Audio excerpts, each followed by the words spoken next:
नमस्कार दोस्तों, आप सभी का एक बार फिर से स्वागत है सामर्थ्य एकेडमी के इस यूट्यूब प्लेटफॉर्म पर। जैसा कि आप सभी को पता है, हम लोग आने वाले आप सभी के आगामी एग्जाम के लिए छत्तीसगढ़ में कांस्टेबल भर्ती परीक्षा, नगर सैनिक भर्ती परीक्षा और फॉरेस्ट गार्ड भर्ती परीक्षा जैसे एग्जाम के लिए लगातार तैयारी कर रहे हैं। और इस तैयारी में हम लोगों ने छत्तीसगढ़ के जियोग्राफी के बाद छत्तीसगढ़ की जनजातियों को पढ़ना स्टार्ट किया था। उसको कंप्लीट करने के बाद आज हम लोग देखने वाले हैं किसको? आज हम लोग देखने वाले हैं छत्तीसगढ़ में त्यौहार और पर्व, जो कि कला एवं संस्कृति का पाठ है। तो कला एवं संस्कृति को अगर हम लोग पढ़ना स्टार्ट करते हैं तो सबसे महत्वपूर्ण हमको स्टार्ट करना होता है छत्तीसगढ़ के माह के अनुसार, जो हिंदी पंचांग के अनुसार होते हैं, उसको हमको देखना होता है। देन उसके बाद में हम क्या करते हैं, उसके बाद में हम लोग देखते हैं भैया उस मंथ में, उस माह में कौन कौन से पर्व मनाए जाते हैं, उन पर्वों से किस प्रकार के प्रश्न एग्जाम में बनते हैं, इन पर हम इस क्लास में चर्चा करेंगे। तो हम स्टार्ट करेंगे यहीं से। और सबसे पहले आपको यह बात अच्छे तरीके से पता होना चाहिए कि हमारे यहाँ जो त्यौहार है, जो फेस्टिवल्स है, उसको मंथ के अनुसार अलग अलग मंथ में पूछा जाता है। और हर मंथ को आपको अच्छे से याद रखना है। जो हमारे यहाँ पंचांग चलता है, जो हमारे यहाँ कैलेंडर चलता है, उसको कहा जाता है भैया ग्रेगोरियन कैलेंडर। याद रखिएगा, अगर संवत की बात पूछे तो शक संवत आपसे पूछा जाएगा। तो शक संवत याद रखिएगा, 78 ईसा पूर्व, और ग्रेगोरियन कैलेंडर आपको याद रखना है। अगर हम लोग बात करें तो जो मंथ होते हैं, जो हिंदी पंचांग के अनुसार जो माह होता है, उसको दो भागों में डिवाइड किया जाता है। एक को कहते हैं कृष्ण पक्ष, एक को कहते हैं शुक्ल पक्ष। क्या कहते हैं? कृष्ण पक्ष और शुक्ल पक्ष कहा जाता है। तो कृष्ण पक्ष को हमारे छत्तीसगढ़ में क्या कहते हैं? उसको कहते हैं अंधियारी पाक। क्या कहते हैं? अंधियारी पाक कहा जाता है। जबकि आपको पता होना चाहिए, जो है ना शुक्ल पक्ष होता है, उसको हमारे यहाँ कहा जाता है क्या? हमारे यहाँ कहा जाता है अंजोरी पाक। तो दो टाइप के हम लोग पढ़ने वाले हैं, अंजोरी पाक और अंधियारी पाक। कृष्ण पक्ष और शुक्ल पक्ष, एक माह को 30 दिन का मान करके हमारे यहाँ छत्तीसगढ़ में उसको दो भागों में डिवाइड किया जाता है, कृष्ण पक्ष और शुक्ल पक्ष के रूप में। अच्छे से याद रखना है। आज की क्लास को हम स्टार्ट करेंगे। आप में से कोई भी जो पहली बार इस चैनल में विजिट कर रहे हैं, उसको कुछ नहीं करना है। चैनल को सबसे पहले क्या करना है? सब्सक्राइब करना है, बेल आइकन को प्रेस करना है। हम लोग कांस्टेबल, एसआई, नगर सैनिक, फॉरेस्ट गार्ड, ये 4 एग्जाम यूट्यूब पर बिल्कुल फ्री पढ़ा रहे हैं। हमारे यहाँ दुर्ग के ऑफलाइन बैच में फिर से टारगेट एग्जाम के लिए इन सभी एग्जाम को एकदम न्यूनतम फीस पर स्टार्ट किया गया है। आप लोग बाफना मंगलम के बगल में कैनरा बैंक के पास आ सकते हैं। ऑफलाइन बैच में अपनी तैयारी को है ना प्रारंभ करने के लिए सामर्थ्य एकेडमी के साथ। तो चलिए भैया आज की क्लास को स्टार्ट करते हैं और देखते हैं छत्तीसगढ़ के त्यौहार को पंचांगों के अकॉर्डिंग। अगर मैं बात करूं तो मैंने कहा कि जो हिंदी पंचांग होते हैं, उसको हमारे यहाँ अगर संवत की बात करेंगे तो हमारे यहाँ शक संवत लागू है। क्या लागू है? शक संवत लागू है। शक संवत लागू है। जबकि अगर हम बात करें कैलेंडर की तो क्या है? ग्रेगोरियन कैलेंडर, ये लागू है। ये दो बातें याद रखेंगे। इसके अलावा आपको पता होना चाहिए, जो हिंदी माह होते हैं, जो माह होते हैं, इसको दो भागों में डिवाइड किया जाता है। ठीक है, एक को कहते हैं कृष्ण पक्ष। क्या कहते हैं? कृष्ण पक्ष। और एक को कहा जाता है शुक्ल पक्ष। क्या कहते हैं? शुक्ल पक्ष कहा जाता है। कृष्ण पक्ष को हमारे यहाँ छत्तीसगढ़ में क्या कहते हैं? अंधियारी पाक। क्या कहते हैं? अंधियारी पाक। नाम याद रखेंगे, पूछा जाएगा अंधियारी पाक। और शुक्ल पक्ष को कहते हैं अंजोरी पाक। क्या कहते हैं? अंजोरी पाक, याद रखिएगा। कृष्ण पक्ष और शुक्ल पक्ष में कौन सा पहले आता है? तो 30 दिन का जो माह होता है, उसमें 15 दिन क्या चलता है भैया? कृष्ण पक्ष। और 15 दिन क्या चलता है? शुक्ल पक्ष। पहले 1 से स्टार्ट होगा, फिर ये चलेगा आगे पूरा 15 दिन तक। और ये 15 दिन याद रखिएगा, ये अमावस्या का दिन होता है, क्योंकि कोई भी मंथ हमारे यहाँ हिंदी पंचांग के अनुसार कृष्ण पक्ष से स्टार्ट होता है। तो एग्जाम में अगर कोई आपसे पूछे, बताइए हिंदी पंचांग किस माह से या किस पाख से स्टार्ट होता है? छत्तीसगढ़ी में याद रखेंगे अंधियारी पाख, हिंदी में याद रखेंगे कृष्ण पक्ष। और उसके बाद में इस 15 दिन के बाद फिर से यही 1 से स्टार्ट हो जाएगा और ये 15 तक चलेगा। इस 15वें दिन को आप कहते हैं पूर्णिमा। क्या कहते हैं? पूर्णिमा कहते हैं। जबकि इस वाले 15वें दिन को अमावस्या के रूप में आप लोग जानते हैं।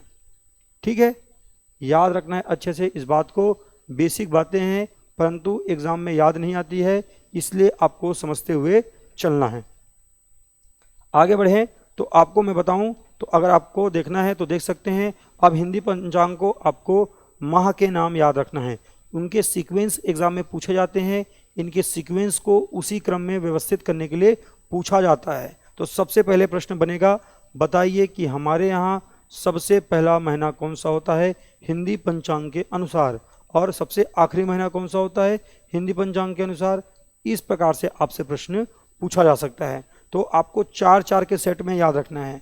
4-4 के सेट में कैसे याद रखेंगे? चैत्र, बैसाख, ठीक है, देखिए चैत्र, बैसाख, ज्येष्ठ, आषाढ़, ये पहला सीक्वेंस आप याद रखेंगे। चैत्र, बैसाख, ज्येष्ठ, आषाढ़। इसी चैत्र को छत्तीसगढ़ी में कहते हैं चैत। क्या कहते हैं? चैत कहते हैं।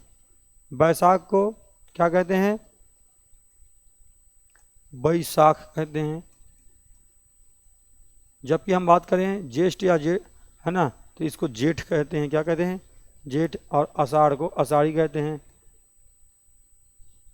पर ये वाला ठीक है, आषाढ़, आषाढ़ कहते हैं। आगे बढ़ेंगे तो अब इसके बाद आपको 4 मंथ और दिखाई देंगे। सावन, भादो, कुंवार, कार्तिक। सावन, भादो, कुंवार, कार्तिक। पहले चैत, बैसाख, ज्येष्ठ, आषाढ़। सावन, भादो, कुंवार, कार्तिक। सावन, भादो, कुंवार, कार्तिक। तो याद रखिएगा, इसको छत्तीसगढ़ी में क्या कहेंगे?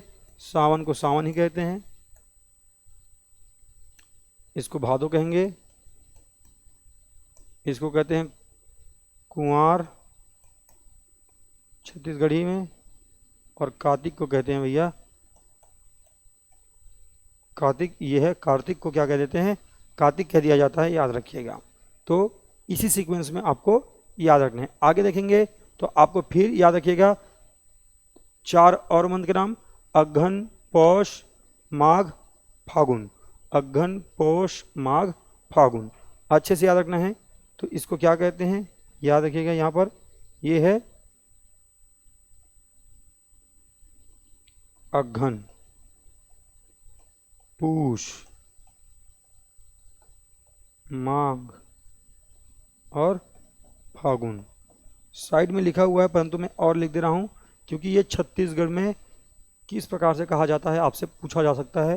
तो ये छत्तीसगढ़ी शब्दावलियों को भी याद रखना है एग्ज़ाम के अकॉर्डिंग। यहाँ तक बातों को अगर आप समझ गए हैं तो याद रखिएगा, इसी सीक्वेंस में आपको याद रखना है। एक बार फिर से दोहरा रहा हूँ, अच्छे से सुनना है। सबसे पहले याद रखना है, पहले महीना कौन सा होता है? चैत्र का महीना होता है। कौन सा महीना होता है? चैत्र का महीना होता है। उसके बाद सबसे आखिरी महीना कौन सा होता है? फागुन का महीना होता है। तो किस प्रकार से याद रखेंगे?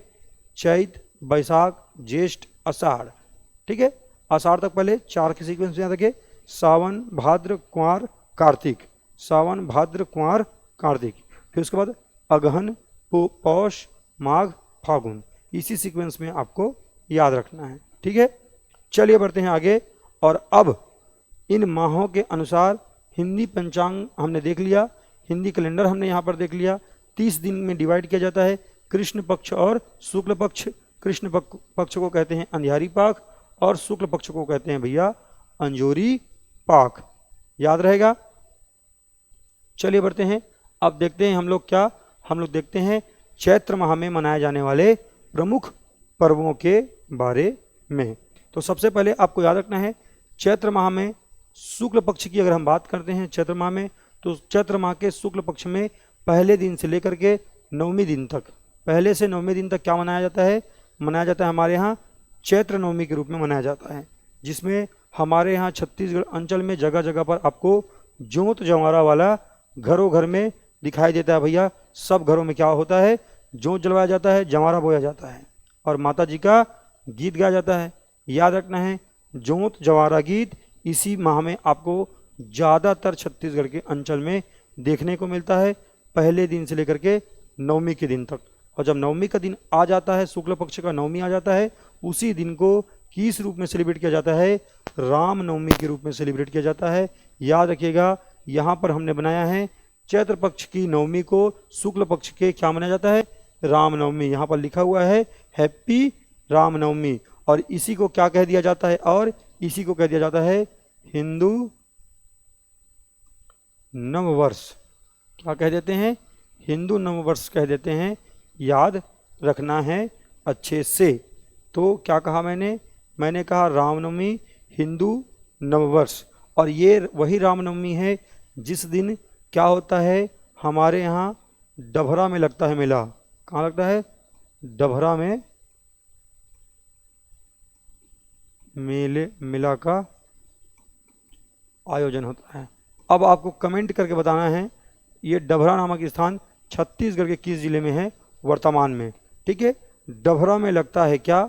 डभरा में लगता है रामनवमी या चैत्र नवमी के दिन मेला। अच्छे से याद रखिएगा, एग्जाम में पूछा जाने वाला प्रश्न है। अब बात करते हैं हम लोग किसकी? अब बात करते हैं हम लोग सरहुल पर्व की। किसकी बात करते हैं?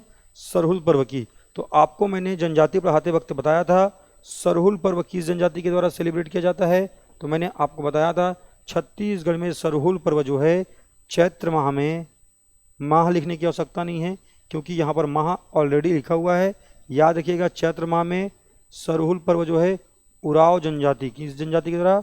उराव जनजाति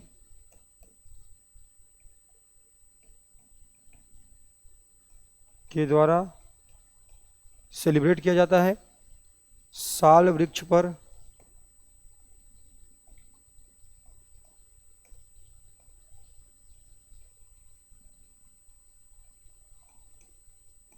फूल खिलने पर। ठीक है, याद रखिएगा, मनाया जाता है क्या? तो आपको याद रखना है सरहुल पर्व साल वृक्ष पर फूल खिलने पर मनाया जाता है। और इसी साल वृक्ष में किसका निवास मानते हैं उराव जनजाति के लोग? सरना देवी का निवास मानते हैं। किसका? सरना देवी, जो कि इनकी आराध्य देवी होती है। और आपको मैं जो लगातार बता रहा था ना कि छत्तीसगढ़ में जनजातियों की संख्या 43 हो गई है, वो एकदम कंफर्म न्यूज़ है, एकदम कंफर्म है। अब उसको अपडेट कर लीजिएगा। कल हमारे यहाँ जो जनजाति संग्रहालय का ओपनिंग किया गया है 14 मई को नवा रायपुर में, वहाँ पर हमारे यहाँ के जो जनजातियों के लिए जो हमारे यहाँ अभी वर्तमान में मंत्री हैं, जिनके पास मंत्रालय है, राम विचार नेताम जी, उन्होंने स्वयं इस बात को कंफर्म किया है कल। याद रखना है हमारे यहाँ जनजातियों की संख्या 43 हो चुकी है, एकदम कंफर्म है, अपडेट कर लीजिएगा। ठीक है, चलिए। सरना देवी निवास माना जाता है किसमें? तो साल वृक्ष पर निवास माना जाता है। और मैंने आपको बताया था ये वो फेस्टिवल है जिसमें उराव जनजाति के लोग काली मुर्गी, याद रखना है। और यहाँ पर याद रखिएगा ये क्या है? सफ़ेद मुर्गा। सफ़ेद मुर्गा किसका प्रतीक माना जाता है? तो मैंने बताया था धर्मेश अर्थात सूर्यदेव। किसके? धर्मेश अर्थात सूर्यदेव के प्रतीक माने जाते हैं। और याद रखिएगा काली मुर्गी जो है धरती माता, किसकी? धरती माता का प्रतीकात्मक स्वरूप। इन दोनों का क्या होता है? विवाह संपन्न कराया जाता है, विवाह। तो याद रखिएगा किस पर्व में अगर काली मुर्गी और सफ़ेद मुर्गे का विवाह संपन्न कराया जाता है पूछा जाए, याद रखिएगा ये पर्व है उराव जनजाति के द्वारा मनाया जाने वाला सरहुल पर्व। और इसी पर्व के दौरान साल वृक्ष के चारों ओर ये लोग घूम घूम कर एक नृत्य करते हैं जिसको कहा जाता है सरहुल नृत्य। ठीक है, याद रखना है उराव जनजाति कौन सी बोली बोलती है मैंने आपको बताया है, आपको कमेंट बॉक्स में कमेंट करके बताना है। चलिए भैया, गोबर बोहरानी का त्यौहार क्या है? गोबर बोहरानी का फेस्टिवल आपको बताना है। तो गोबर बोहरानी के फेस्टिवल के लिए याद रखिएगा क्या है? गोबर बोहरानी का फेस्टिवल चैत्र माह में सुकमा, आपने सुना होगा छत्तीसगढ़ का सबसे दक्षिणतम जिला सुकमा में एक तहसील है जिसको कहा जाता है छिंदगढ़। क्या कहते हैं? छिंदगढ़ कहा जाता है। उसी छिंदगढ़ तहसील में मनाया जाता है गोबर बोहरानी का पर्व। तो याद रखना है सुकमा के सुकमा के छिंदगढ़ तहसील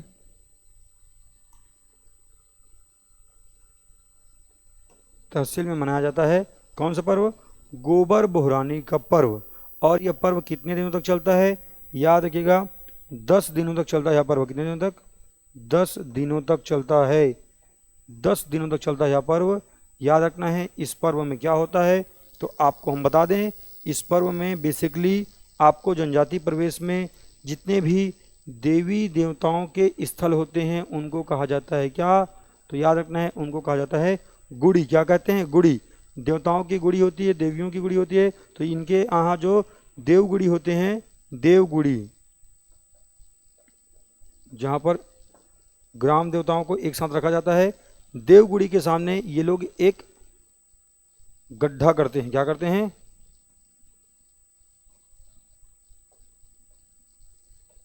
गड्ढा करते हैं। और इस गड्ढे में क्या करते हैं? शस्त्रों की स्थापना करते हैं। किसकी? शस्त्रों की स्थापना या अस्त्रों की स्थापना करते हैं। अस्त्र शस्त्र की स्थापना करते हैं इस गड्ढे में। गड्ढे के पास, सॉरी गड्ढे में नहीं, गड्ढे के पास इन शस्त्रों को, अस्त्रों को गड़ाते हैं और एक गड्ढा खन के रखते हैं। और रोज़ सुबह पूजा वूजा करने के बाद ये लोग चले जाते हैं शिकार में। शिकार से लौट करके वापस आते हैं और शाम को, याद रखिएगा, जब ये शाम को लौट करके आते हैं तब ये लोग फिर से जो गड्ढा है उस गड्ढे में थोड़ा थोड़ा गोबर डालते हैं और उसके बाद में फिर अपने यहाँ पूजा पाठ करते हैं। मस्त है ना, एकदम मस्ती में झूमते हैं, त्यौहार को, अपने इस पर्व को सेलिब्रेट करते हैं। और यह काम लगातार 10 दिन तक चलता है। जैसे ही 10वें दिन पहुँचते हैं तो 10वें दिन क्या होता है, ये जो गड्ढे में ये लोग गोबर इकट्ठा किए रहते हैं उस गोबर को निकाल करके एक दूसरे के ऊपर छींटते हैं, एक दूसरे के ऊपर मारते हैं और कुछ अपशब्द या गाली गलौज का, है ना, प्रयोग करते हैं, जो कि उनके यहाँ बुरा नहीं माना जाता है। वो उस पर्व का, वो उस त्यौहार का क्या है, एक पार्ट है। देन उसके बाद जो गोबर बच जाता है उसी गोबर को लेकर के कहाँ जाते हैं? उसी गोबर को ले जा करके अपने खेतों में डालते हैं। और खेतों में जब डालते हैं तो ये लोग क्या कहते हैं? उर्वरता की कामना करते हैं। तो गोबर बोहरानी का पर्व सुकमा के छिंदगढ़ वाले क्षेत्र में मनाया जाता है। यह जो है 10 दिनों तक मनाया जाता है। इसमें देवगुड़ी के सामने एक गड्ढा किया जाता है जिसमें 10 दिनों तक धीरे धीरे गोबर इकट्ठा किया जाता है। गोबर बोहरानी पर्व, समझ रहे हो? इस गड्ढे में 10 दिन तक गोबर इकट्ठा किया जाता है। उसी के बगल में अस्त्र शस्त्र को रख करके उसकी पूजा अर्चना की जाती है। याद रखिएगा, गोबर बोहरानी का पर्व। क्लियर हो रहा है क्या मैं जो बोल रहा हूँ बातें? अगर क्लियर है तो यस सर कहेंगे। और साथ ही साथ याद रखना है, अस्त्र शस्त्र की पूजा करके आखेट अर्थात शिकार के लिए जाते हैं, ये मैंने बताया है। याद रखिएगा, आखेट से संबंधित अगर कोई लाइन आए तो याद रखना है, जी हाँ, गोबर बोहरानी में लोग अस्त्र शस्त्र की पूजा करके रोज निकलते हैं आखेट के लिए, शिकार के लिए, अभी मैंने बताया। और शाम को आकर के यहाँ पर गोबर डालते हैं गड्ढे में। ये सब बातें मैंने आपको बता दिया। ठीक है, चलिए बढ़ते हैं आगे और देखते हैं। तो चैत्र माह में ही हमको और बहुत सारे पर्व दिखाई देते हैं, जिसमें से एक को कहा जाता है माटी त्यौहार। क्या कहते हैं? माटी त्यौहार कहा जाता है। चैत्र माह में मनाया जाता है माटी त्यौहार, और यह भी चैत्र माह में मनाया जाता है। और इस दिन बस्तर अंचल के लोग क्या करते हैं? बस्तर अंचल के लोग इस दिन भैया क्या करते हैं? तो ये लोग हल्के से बीज बो करके प्रयोग करके देखते हैं, किस पर? मिट्टी पर। तो याद रखिएगा, पृथ्वी पूजा का यह पर्व याद रखना है, पृथ्वी पूजा का पर्व माना जाता है। कौन सा पर्व? माटी तिहार। कहाँ मनाया जाता है? बस्तर अंचल में। मुख्यतः याद रखना है आपको, कहाँ मनाया जाता है? बस्तर अंचल में सेलिब्रेट किया जाता है।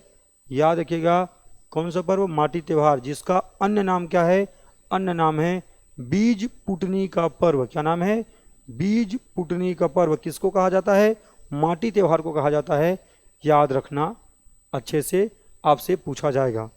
ठीक है, माटी त्योहार किसको कहते हैं? माटी त्योहार कहा जाता है बीज पुटनी के त्यौहार को बस्तर अंचल में मनाया जाता है, पृथ्वी पूजा का पर्व माना जाता है। अब रही बात चैत्राई पर्व की, तो ये जो है धुरवा प्रजा समाज में या प्रजा धुरवा क्षेत्र में पर्जा धुर्वा क्षेत्र में मनाया जाने वाला पर्व है चैत्राई पर्व। कौन सा पर्व?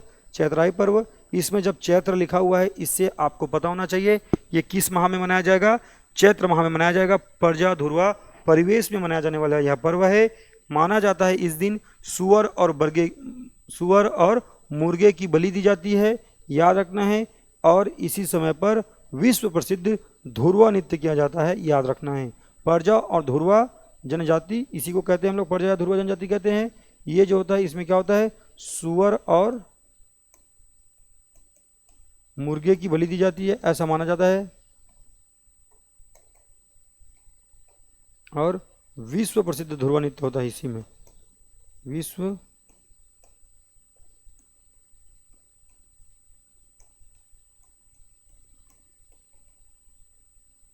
धुर्वा नृत्य किया जाता है किसमें? चैत्राई पर्व में। अगर हम बात करते हैं बासी तिहार की, किसकी बात करते हैं? बासी तिहार की। तो आप सभी को अच्छे से पता होना चाहिए ये सभी त्यौहार जो हमारे यहाँ मनाए जाते हैं उन सभी त्यौहार में सबसे आखिरी में मनाया जाता है, इसीलिए इसको कह दिया जाता है क्या? इसको कह दिया जाता है बासी तिहार। क्या कह देते हैं? बासी तिहार। और इसका नाम बासी क्यों पड़ा है? तो आपको याद होना चाहिए हमारे यहाँ जब हम रात में भोजन बनाते हैं, चावल बनाते हैं, तो खाने के उपरांत जो चीज़ें बच जाती है उसको पानी में भिगा करके रख देते हैं, डुबो करके रख देते हैं। और सुबह जब उसको खाते हैं तो उसको हम लोग क्या कहते हैं? बासी कहते हैं, क्योंकि वो सभी खाने के बाद बच गया था। उसी प्रकार से यह पर्व भी सभी पर्वों को सेलिब्रेट करने के बाद आखिरी में मनाया जाता है, सबसे आखिरी में, सबसे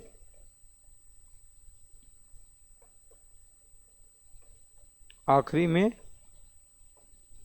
मनाया जाता है। इसी कारण से इसको क्या कहते हैं? बासी तिहार।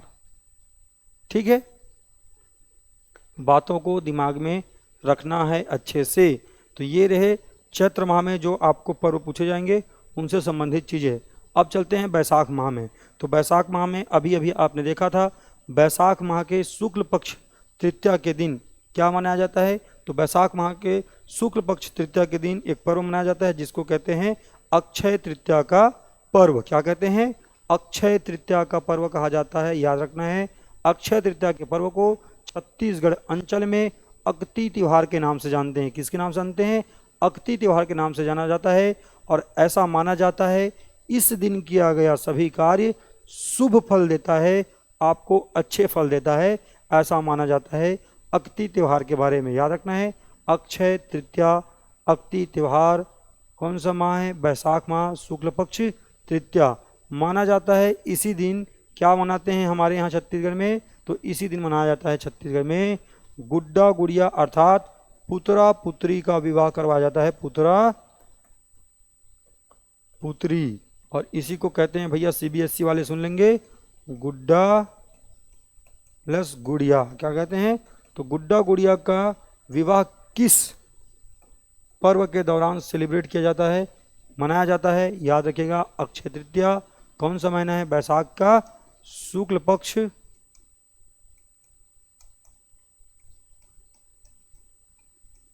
तृतीया, शुक्ल पक्ष तृतीया के दिन सेलिब्रेट किया जाता है। इसको कहते हैं अक्ति का पर्व। क्या कहते हैं? अक्ति का पर्व माना जाता है। इस दिन किया गया कार्य, इस दिन किया गया कार्य अक्षय फल देता है, अर्थात शुभ फल देता है। अक्षय या शुभ फल देता है, याद रखिएगा अच्छे से इस बातों को। ठीक है, ऐसा माना जाता है कि इस दिन किसान भाई जो होते हैं हमारे यहाँ छत्तीसगढ़ अंचल में, किसान भाई जो होते हैं क्या करते हैं? ग्राम देवता की पूजा करने के लिए एक पलास, जिसको छत्तीसगढ़ी में क्या कहते हैं? परसा का पेड़, उसके पत्ते को दोना के रूप में बनाते हैं, उसमें मिट्टी भरकर क्या करते हैं? हल्का से उसमें बीज डाल करके क्या करते हैं जी? ले जा करके अपने यहाँ माता देवाला, जिसको गांव में शीतला देवी के नाम से जानते हैं, वहीं पर जा करके चढ़ा करके पूजा अर्चना करते हैं इस पर्व के दौरान। लेकिन आपके लिए इम्पोर्टेंट क्या है? आपके लिए इम्पोर्टेंट है शुक्ल पक्ष तृतीया अक्ति त्योहार, पुत्रा पुत्री का विवाह, जिसको गुड्डा गुड़ियों का विवाह कहते हैं। इसी दिन किया गया कार्य जो है अक्षय या शुभ फल देता है, याद रखना है। इसी दिन क्या और मनाया जाता है, परशुराम जयंती के रूप में किस दिन को मनाया जाता है, ये आपको कमेंट करके बताना है।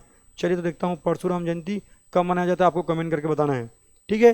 अरवा तीज, ये वो पर्व है जिसमें कुंवारी कन्या या आप कह सकते हैं अविवाहित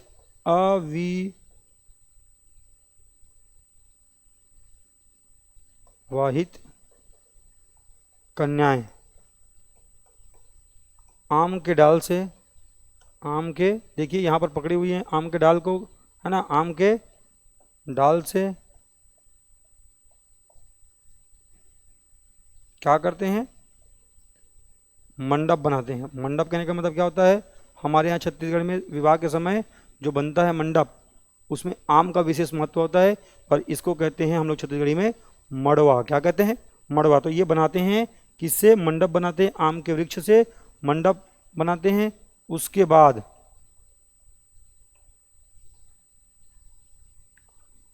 वैवाहिक या विवाह के पोशाक पहनकर, विवाह के पोशाक पहनकर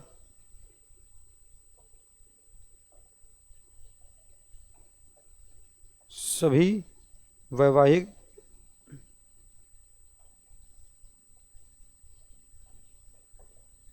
रस्मों को संपन्न करते हैं। याद रखना है आपको, अविवाहित कन्याएं इसको मनाती हैं अरवा तीज। किस माह में मनाती हैं, बैसाख के माह में मनाती हैं, याद रखना है। तो अभी तक हमने क्या देखा, हमने सबसे पहले क्या देखा था, चैत्र माह में कौन कौन सी चीज़ देखा, सरहुल पर्व हमने देखा, रामनवमी देखा, हमने देखा माटी तिहार, हमने देखा क्या, हमने देखा था वहाँ पर चैत्राई पर्व, सरहुल पर्व के साथ साथ। ठीक है, तो तमाम चीज़ों को हम देखे। गोबर बोहरानी का पर्व हमने देखा। फिर हम लोग पहुँचे कहाँ, बैसाख में, जहाँ पर अक्षय तृतीया की बात की।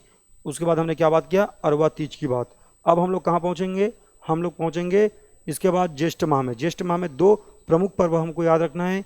एक को कहा जाता है शुक्ल पक्ष में दशमी के दिन मनाया जाने वाला, जिसको कहते हैं कौन सा पर्व, गंगा दशहरा पर्व। बार बार पूछा जाता है, याद रखना है, गंगा दशहरा का पर्व ज्येष्ठ शुक्ल पक्ष दशमी के दिन मनाया जाएगा। इसमें माना जाता है कि माता गंगा जो है इसी दिन देवलोक से इस धरती में, इस पृथ्वी में क्या हुई थी, अवतरित हुई थी। इसीलिए उनके धार्मिक अनुष्ठान, सामाजिक महत्व, धार्मिक महत्व और तमाम प्रकार के महत्वों को देखते हुए एक पर्व सेलिब्रेट किया जाता है, जो कि मुख्यतः कहाँ पर मनाया जाता है, तो जसपुर के आसपास वाले क्षेत्र में मनाया जाता है। ये वो समय है जिस समय हमारे यहाँ चिरमिरी और साथ ही साथ आपको दिखाई देगा बैकुंठपुर वाले क्षेत्र में मेले का आयोजन होता हुआ।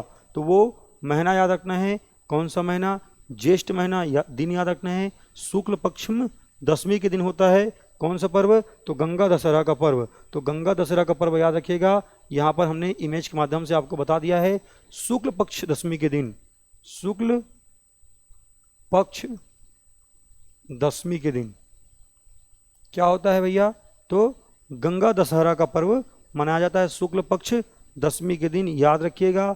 और इस पर्व में क्या क्या होता है, तो मैंने बताया इस पर्व में माना जाता है इसी दिन माता, इसी दिन गंगा मैया देवलोक से पृथ्वी लोक में अवतरित हुई थी, पृथ्वी लोक में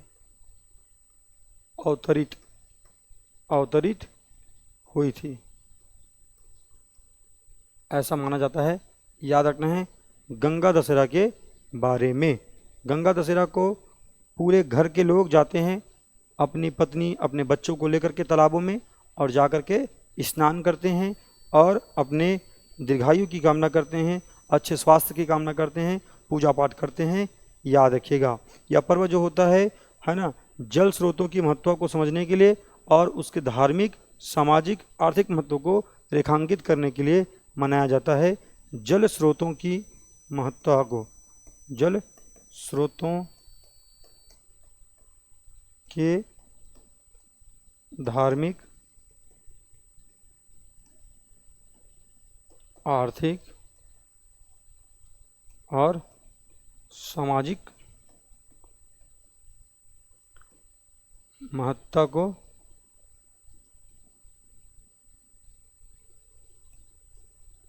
बताता है। याद रखिएगा कौन सा पर्व है, गंगा दशहरा का पर्व। फिर हमको इसी माह में एक और पर्व सेलिब्रेट करना है जो कि दोनों मोस्ट आईएमपी है। याद रखिएगा मोस्ट आईएमपी पर्व हैं, ये एग्जाम में पूछे जाएंगे, दोनों को याद रखिएगा। भीमा जतरा पर्व, भीमा जतरा पर्व को कौन सी जनजाति मनाती है, दोरला जनजाति मनाती है। कौन सी जनजाति मनाती है, दोरला जनजाति। जनजाति पढ़ते वक्त मैंने बताया था दोरला जनजाति किसको समर्पित होता है, समर्पित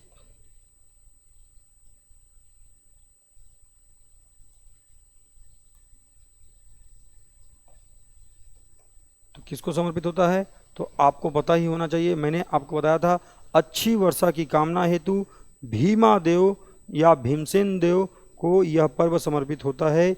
याद रखिएगा किसको समर्पित होता है, भीमा देव को समर्पित होता है यह पर्व।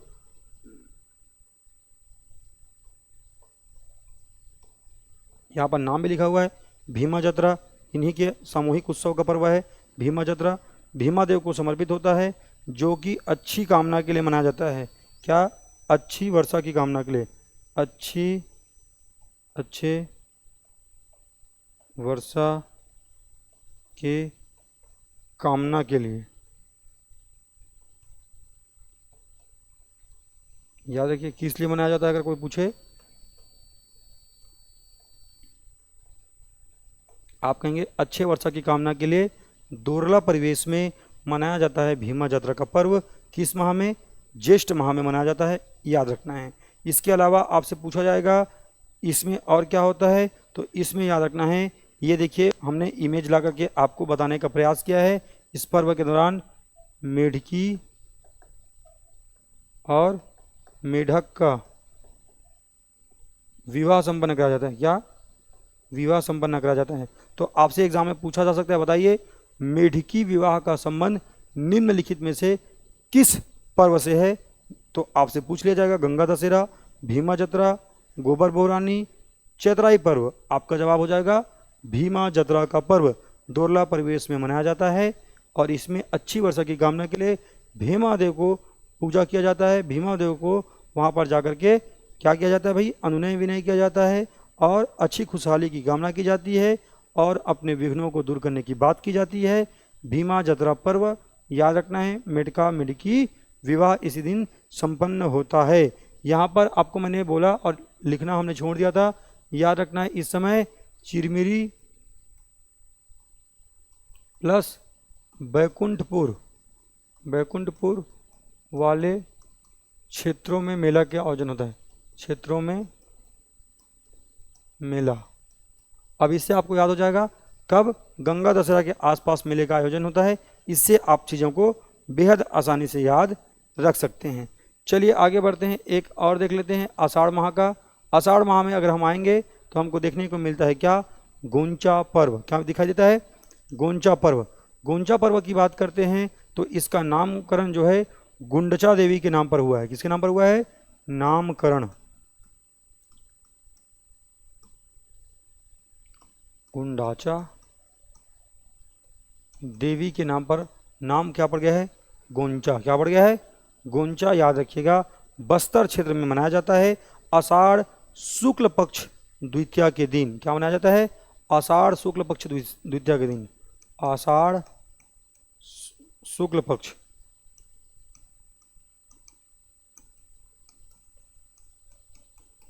और जब हमारे यहाँ ये कहाँ पे मनाया जा रहा है, बस्तर क्षेत्र में, बस्तर क्षेत्र में। और जिस समय बस्तर क्षेत्र में गोंचा पर्व मनाया जाता है आषाढ़ शुक्ल पक्ष द्वितीया के दिन, उसी दिन बाकी जगह पर छत्तीसगढ़ में क्या मनाया जा रहा होता है, इस दिन रथ रजूतिया पर्व। क्या मनाया जाता है, रजूतिया पर्व। भगवान जगन्नाथ की यात्रा निकाली जाती है रजूतिया पर्व में और इसमें क्या होता है, चना दाल प्लस गुड़। अब गुड़ की जगह में कहीं कहीं पर शक्कर भी दिखाई देता है, शक्कर का प्रसाद दिया जाता है। का प्रसाद एक बार पूछा गया प्रश्न, याद रखिएगा किस पर्व में दिया जाता है चना दाल गुड़ प्लस शक्कर का प्रसाद, रजूतिया के पर्व में, जो कि गोंचा पर्व बस्तर में जिस समय मनाया जा रहा होता है आषाढ़ शुक्ल पक्ष द्वितीया के दिन, उस दिन बाकी जगहों पर छत्तीसगढ़ में क्या मनाया जा रहा होता है? रजुतिया पर्व। इसी को रथ यात्रा के नाम से आप लोग जानते हैं। तो याद रखिएगा, गोंचा पर्व जो होता है भगवान जगन्नाथ जी के रथ यात्रा से संबंधित होता है। माता गुंडचा के नाम पर इसका नाम क्या पड़ा है? याद रखिएगा, गोंचा नाम पड़ा है, याद रखना है आपको अच्छे से। अब आगे बढ़ते हैं, क्या आगे बढ़ते हैं और देखते हैं बीज बोहनी का पर्व। क्या देखते हैं? बीज बोहनी का पर्व। तो ये जो है आषाढ़ माह में मनाया जाएगा। किस जनजाति के द्वारा मनाया जाता है? कोरवा जनजाति के द्वारा मनाया जाता है। किस जनजाति के द्वारा? कोरवा जनजाति के द्वारा। कोरवा जनजाति जो है मनाती है बीज बोहनी का पर्व। क्या मनाती है? बीज बोहनी का पर्व। और इसको अगर आप लोग देखेंगे तो आपको समझ में आएगा, बीज बोहनी, बोहनी का मतलब क्या होता है? बोना। क्या होता है? बोना। तो यह जो पर्व है बेसिकली कृषि के दौरान संपन्न होता है। कृषि कार्यों के दौरान। किसके दौरान? कृषि कार्य के दौरान मनाया जाता है। याद रखिएगा यह पर्व। और कृषि कार्य के दौरान बीज बोहनी का पर्व मनाया जाता है। इसके अलावा याद रखना है कृषि कई जगह पर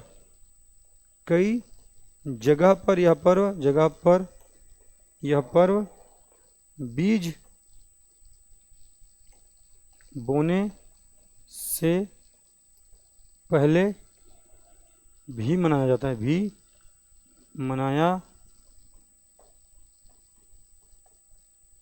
है। याद रखना है। और ये जो रजुतिया का पर्व जो बाकी क्षेत्रों में मनाया जा रहा है, उस समय बस्तर क्षेत्र में क्या मनाते हैं? तो गोंचा पर्व मनाते हैं। और इस गोंचा पर्व के दौरान एक विशेष प्रकार का क्या होता है भैया? तुपकी चलाया जाता है। क्या? तुपकी चलाया जाता है। याद रखना है तुपकी किसके समय चलाया जाता है? आपसे कोई पूछे तो आप बताएंगे गोंचा पर्व के दौरान तुपकी का संचालन किया जाता है। याद रखिएगा भगवान जगन्नाथ को समर्पित होता है। भगवान जगन्नाथ की यात्रा होती है।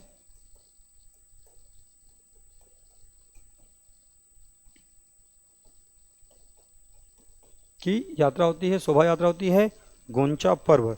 इतना आपको याद रखना है। आज हमने पूरा जो शुरुआत के 4 हमने देखे थे माह, उसके फेस्टिवल को हमने कवर कर लिया है। अगली क्लास में पूरा हम लोग देख लेंगे किसको? और बाकी बचे हुए 8 माह और उससे संबंधित पर्वों को और उनकी विशेषताओं को जो एग्जाम में पूछा जाएगा। इससे आपका पूरा क्या हो जाएगा? पूरा कवर हो जाएगा बस्तर और छत्तीसगढ़ के जो पर्व है, क्योंकि हमने जनजाति में पढ़ लिया था बाकी। अभी हम लोग पढ़ लेंगे यहाँ पर नॉर्मल में कला और संस्कृति के दौरान पर्वों को। फिर यहाँ से जो भी प्रश्न पूछा जाएगा आपसे बन जाएगा। ठीक है, तो चलिए अगली क्लास में हम मिलेंगे। तब तक आपको पढ़ते रहना है, अच्छे से अपने स्वास्थ्य पर ध्यान देना है। अगर हल्का फुल्का आवाज़ गूंज रहा होगा तो आपको मान के चलना है ना। अभी हमारा स्टूडियो जो सेटअप ऑफलाइन आए हैं तो वो अभी मेकिंग इन द प्रोसेस में चल रहा है, अभी बन रहा है। तो जब वो तैयार हो जाएगा बन करके चीज़ें खुद ब खुद ठीक हो जाएंगी। ठीक है, तो चलिए मिलेंगे अगली क्लास में। तब तक के लिए जय हिंद, जय भारत, जय छत्तीसगढ़।